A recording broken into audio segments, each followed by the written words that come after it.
जरा सोचें कि कोई आदमी चोरी करने के इरादे गाड़ी में घुसे और अंदर ही बंद हो जाए।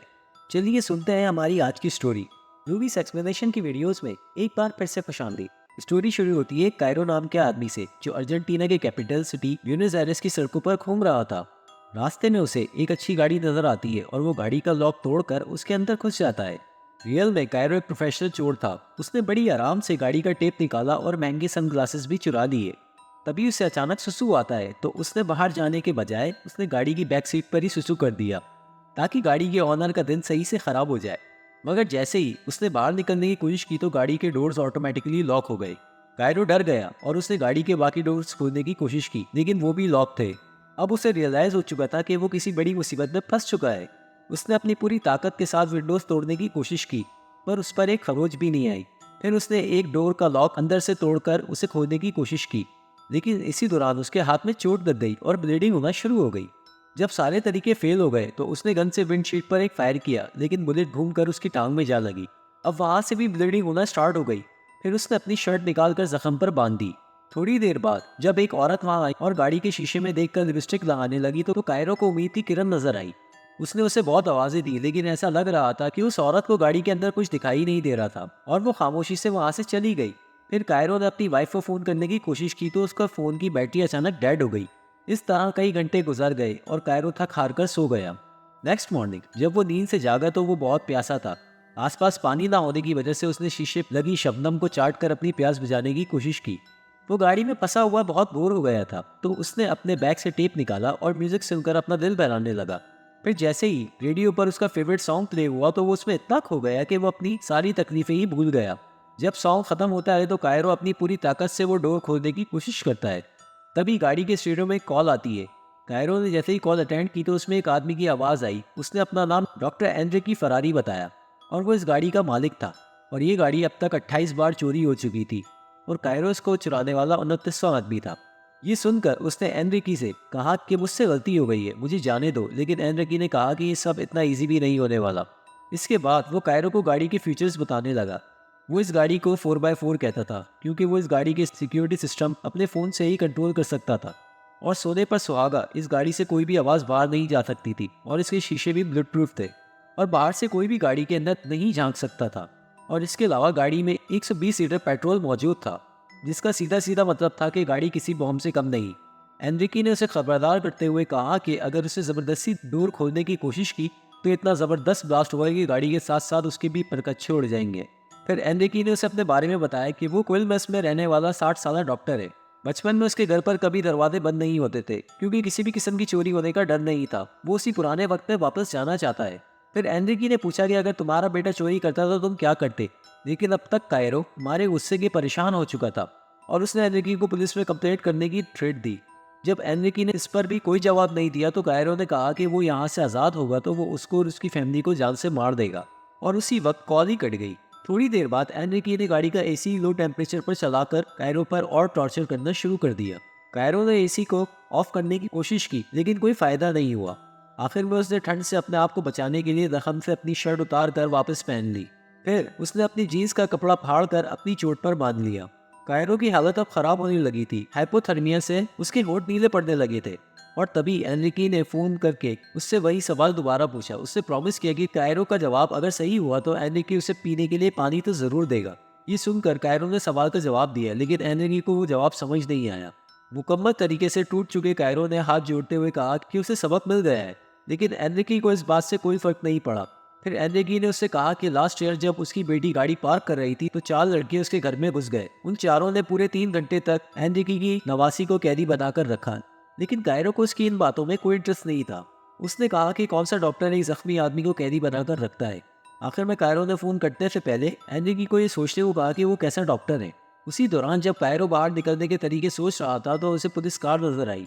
पुलिस को देखकर कायरो को उम्मीद नजर आई और उसने पूरे जोर से ऑफिसर को आवाज़ लगाने की कोशिश की पर उस ऑफिसर ने उस गाड़ी का चालान काटा और यहाँ से ये जा और वो जा। चंद घंटों बाद एनरिकी ने फिर से कायरो को कॉल की और उसका पूरा नाम और आईडी नंबर पूछा। इसके बाद उसने कायरो को ये बताया कि गाड़ी की बैक साइड पर पानी की बोतल है और कायरो ने बोतल निकाली और उस पानी में ब्लू कलर होने के बावजूद भी वो उसे एक लम्हे में पी गया। कुछ घंटे गुजरने के बाद कायरो की भूख से हालत खराब हो गई थी और गाड़ी में मौजूद एक कीड़ा खाने को भी तैयार था। अब उसे बहुत तेज टेम्परेचर हो गया था और उसके पैर का जख्म भी खराब होने लगा था। जब एनरिकी को इस बात की खबर हुई तो उसने कायरो के एसी को ऑफ करके सुकून दिया। इसके बाद उसने रिवील किया कि उसे कैंसर है और वो तकरीबन सिर्फ 1 साल ही जिंदा रह सकेगा। लेकिन बेचारा कायरो इतना वीक हो चुका था कि उसे कुछ भी नहीं समझ आ रहा था और मारे थकन की वो बेहोश हो गया। जब उसकी आँख खुली तो फिर से उसमें गाड़ी से बाहर निकलने की आग भड़क उठी। उसने गाड़ी के पेपर की तहकीक शुरू की, गाड़ी से निकलने का रास्ता तलाश करने लगा। लेकिन उसे इतनी भूख लग रही थी कि वो एक पेपर ही फाड़कर खाना शुरू हो गया। कायरो की हालत अब बहुत ज़्यादा ख़राब हो चुकी थी और अब वो जिंदा रहने के लिए सर्वाइवल ऑफ द फिटेस्ट के सारे तरीके आजमा रहा था। तभी वहाँ एक चोर आ गया और गाड़ी का लॉक तोड़ने की कोशिश की। उसे देखकर कायरो में आज़ाद होने की उम्मीद बढ़ने लगी, लेकिन उसी वक्त पब्लिक ने उसे पकड़कर उसकी पिटाई कर दी। लेकिन जैसे जैसे रात का वक्त होने लगा तो कायरो की भूख और प्यास उसे पागलपन की हद तक ले आई। वो उल्टा सीधा सोचने लगा कि ऐसा क्यों होता है कि सारा पैसा सिर्फ अमीर लोगों के पास होता है और गरीबों को कोई सहूलियात नहीं मिलती, जिसकी वजह से वो मदद नहीं कर पाते और पूरी लाइफ बस अमीरों के काम करने और उनकी गुलाम बनने में गुजार देते हैं। उसे याद आया कि वो कभी भी इस तरह के सिस्टम का हिस्सा नहीं बनना चाहता था, इसलिए वो अपने बाप और दादा की तरह एक चोर बना। नेक्स्ट मॉर्निंग एनरिकी का फोन आया तो उसका मूड ठीक था। उसने कायरो को गाड़ी में रखी एक चॉकलेट की जगह बता दी और उसने वो खा ली। उसके बाद कायरो पूरे दिन फारिग बैठा रहा और आखिर में शाम को उसने भरपूर कोशिश की, पूरी ताकत से वार करके एक छोटा सा सुराख बनाने में कामयाब हो गया। फिर उसने सुराख से आवाज़ लगाकर हेल्प मांगी, लेकिन किसी ने उसकी आवाज़ नहीं सुनी। फिर कुछ देर बाद एनरिकी ने फ़ोन करके उसे बताया कि उसने कायरो की फैमिली से बात की है। अपनी फैमिली के बारे में सुनकर उसकी आंखों में आंसू आ गए और उसने एनरिकी से रिक्वेस्ट की कि उसकी फैमिली को कुछ नहीं होना चाहिए, लेकिन एनरिकी ने जवाब ना देते हुए फ़ोन काट दिया। खैर थोड़ी देर बाद कायरो ने सूरज की रोशनी से अपना फ़ोन चार्ज किया और अपनी वाइफ को फ़ोन करने की पूरी कोशिश की, लेकिन फ़ोन नहीं लग रहा था। आखिर में उसने एक वॉइस नोट छोड़ा जिसमें उसने अपनी सारी गलतियों पर सॉरी करते हुए कहा कि वो अपनी वाइफ से बहुत मोहब्बत करता है। फिर उसने गाड़ी के पुश स्टार्ट बटन को मुसलसल प्रेस करना शुरू कर दिया और एकदम से गाड़ी स्टार्ट हो गई।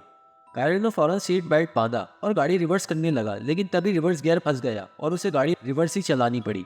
इसके बाद उसने गाड़ी को जोर से एक पोल से टकरा दिया।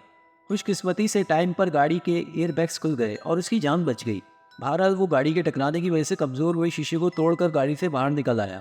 उसकी तकलीफ बढ़ती जा रही थी और ले देकर वो एक रेस्टोरेंट में पहुंचा और जानवरों की तरह खाने पीने लगा।